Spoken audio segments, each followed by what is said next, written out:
talked a lot about the Private Motor Vehicle Inspection Centers, or PMVICs, and its operations in the previous year, both the affirmative and the negative. Now, in the new year and here on Motoring Forum, we shall have Attorney Fudge Tajar, spokesperson of the Vehicle Inspection Center Operators Association of the Philippines, or VICOAP, to give us an in-depth explanation on the significance of PMVICs to the motorists and their vehicles. Here's we with our exclusive interview. Hello, Attorney Fudge, and welcome to Motoring Today. Hello, we, and to all the viewers of Motoring Today. Okay, as a starter, Private Motor Vehicle Inspection Centers, or PMVICs, first came out in August 2020 and have been since controversial, especially in the previous year. Tell us, what really PMVICs are, its role and importance, how different its services from that of the PCCS. Yes, a PMVIC is a privately operated facility duly authorized, accredited, and regulated by the DOTR through the LTO. It conducts roadworthiness inspections on light vehicles and motorcycles, and as a prerequisite for the annual renewal of their registrations. So what is the importance of PMVICs? First of all, it's a modern system used all over the world, and it's less prone to opportunities for corruptions due to security measures that don't exist in the previous system. What we know as a no appearance or no show, that they just pay a certain amount to the fixers and they don't actually have their vehicles being inspected. So in a PMVIC, we have CCTV videos that is recording and uploading the videos to the LTO central servers. And of course, that would eliminate the no-show or no appearance scheme. And it's also automated and calibrated machines test whose parameters cannot be tampered by PMVIC personnel. So as a historical background, motor vehicle inspection centers, they were conceptualized by the government as a program since 1983. So it has been postponed for almost 4 decades already. We are way behind from our counterparts in Southeast Asia and even the world. And due to logistical constraints and the lack of funding, the MVIS, or the Motor Vehicle Inspection Center program, did not materialize. And PTC was a stopgap measure, a solution, since the Clean Air Act was enacted in 1999. So since there was a Clean Air Act and there was a requirement for emission testing, and the MVIS, or the Motor Vehicle Inspection Center, was not established yet, or it's not actually operating. There are some operating during that time, but it was not maintained. The government said that, okay, well, let's just have temporary measure, which is the PTC. And it's totally different. It's not apples to apples. PTCs will just test your emission. But the emission testing is just one component of the 73 types of tests that we conduct in MVIC inspections. So we're very at par from PTCs. In the 73 types of tests, there are 3 stages. Stage 1 is the visual inspection. A PMVIC, or inspection center, would have an undercarriage pit, meaning the person could actually go under the vehicle and have videos, lights, to be able to inspect. And you would require really a large area, which most of our LTO district offices do not have. Like a big area to inspect, actually, and enough time to inspect all of the vehicles that has to be registered on a daily basis. Next, stage 2 would be machine test. There's alignment, suspension, brake, and speedometer test. And stage 3 would be the sound level, the decibel, and the headlight test. Of course, under stage 2 and 3, it would require sophisticated and advanced technology. Defect and below standard conditions of the vehicles under these stages cannot be detected merely by human senses or visual inspection. So that's another big difference from PETCs, or the usual inspection that a vehicle would undergo in the previous system. And also, the whole process would require that the vehicle must be attached to the equipment to be tested. Of course, under this kind of system, it would be impossible to have a non-appearance practice, which is the corrupt practice that we have been familiar with for the past decades. And also, for the system to function, first, before you would be able to have the test, a technician is required to scan his finger to ensure that he's authorized to use the equipment and for accountability purposes. This is a small price to pay for integrity in our country's vehicle inspection and registration system, and more so, saving lives by ensuring that our vehicles are roadworthy. We understand that motor vehicle inspection system or MVIS and emission testing are a prerequisite for vehicle registration with the Land Transportation Office or LTO. At the moment, how many PMVICs are operating nationwide and where are most of these situated? Is this number sufficient to adequately meet the demand for motor vehicle inspection as a requirement for renewal of registrations?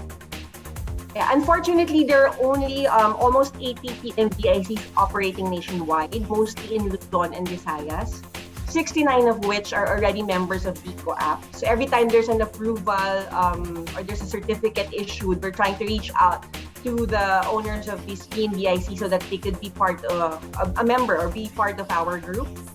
And of course, this is not sufficient considering the number of vehicles being tested every day.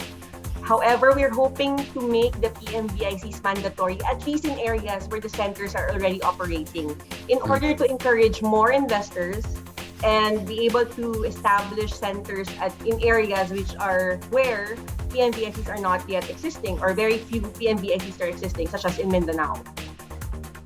Okay. So how are PMVIC operations faring under present DOTR LTO guidelines? Also, what can you recommend the said transport departments to do in order for privatizations of the MVIS to succeed in achieving the objective of ensuring only roadworthy vehicles get registered? So for now, we're not faring well because we're not mandatory. Again, we are actually pushing for mandatory testing only in areas where it's going to be convenient for the motorist, because it would have a logistically or geographically, practically near to the registrations or in the district offices. And our recommendation for the DOTR and LTO is to allow for the opening of more PMVICs in the areas that don't have them. Of course, there was a delay due to the pandemic, but if they're gonna have double time and make more effort to test the areas, because they would have to visit the areas to check before they actually issue a clearance and a permit for these centers to operate. And next is to conduct public service announcement to inform the public about the need for roadworthy vehicles. And it's just not a money-making scheme. It's actually essential to ensure roadworthy and ensure that our registration process is actually reliable. And the role of the PMVICs is very crucial in achieving this. The government has to take an active role in shifting the mentality of the motoring public from one of convenience, wherein we just pay an amount and we don't show actually, or we don't participate in the inspection. And we should also be able to have support from the government to stop the perpetuating use of fixers and their modus. And we have to shift our mentality to being conscious and being responsible vehicle owners. So why do you think there is seeming resistance to mandatory testing by PMVICs? Are there trust issues still needed to be resolved? There may still be private vehicle owners who are worried about reports that automated testing caused some damage to vehicles, as what came out in the previous year. What are you doing about this? Well, first of all, there is resistance from other government officers. I guess our presence threatens the livelihood, quote unquote, of corrupt officials on the local level. They're benefiting from the previous system. On the ground level, PMVICs are being boxed out from conducting their mandate. So since we're not mandatory, we're actually not being able to provide the service that we're supposed to do. And with regard to public resistance, the trust issues from our perspective has been resolved. The only time there were regular reports of these damages were in the beginning of the implementation, the birth pains, of which full responsibility was taken by the facilities involved. And that's an assurance to the public. And of course, there's the nakasanayan na mentality. Many motorists would engage fixers in good faith, not knowing that they're perpetuating corrupt practices.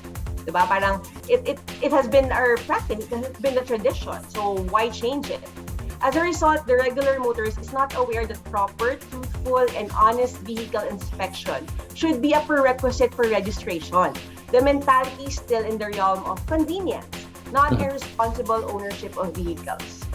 And what we're doing as members of VICOAP, we regularly communicate and establish the best practices to strengthen the industries. That's why our organization was established by the members or by the PMVIC owners and operators. Whether it be in internal controls or customer service, we have a continuous desire not just to sustain the industry but to earn the public's trust. But this is only half of the solution, because how can we earn the public's trust if they don't even patronize our services? Those whose interests are being thwarted by our presence have gone to great lengths to discredit the PMVICs, both in public and within the policymakers. If only they just come and visit our centers instead of forming judgment based on biased information. They have to experience our services firsthand. And as many customers have, the converts, they would see that there's nothing to fear. Okay. Looking ahead, what does VICOAP plan to do to get more private motor vehicle owners to patronize PMVICs even without it being made mandatory? Of course, we have our marketing initiatives, and we seek the assistance, and we partner with organizations that recognize the importance of a robust and sustainable road safety program. We seek to rid the government of corrupt practices that compromise the safety of motorists. PMVICs can be the catalyst to promote anti-corruption programs. All right. Thank you very much for your time, Attorney Fudge. But before we end, do you have any message to the viewers relevant to this topic? Hi, viewers of Motoring Today. Just come to our PMVICs and experience the service for yourself. Responsible vehicle ownership includes ensuring the safety of your vehicle. By demanding honesty and trustworthy service, you're also doing your part in putting an end to the status quo of fixers whose practices continue to erode the trust in government. Do not perpetuate this, and this is your opportunity to be part of change. Thank you once again, Attorney Fudge. Thank you, and happy motoring!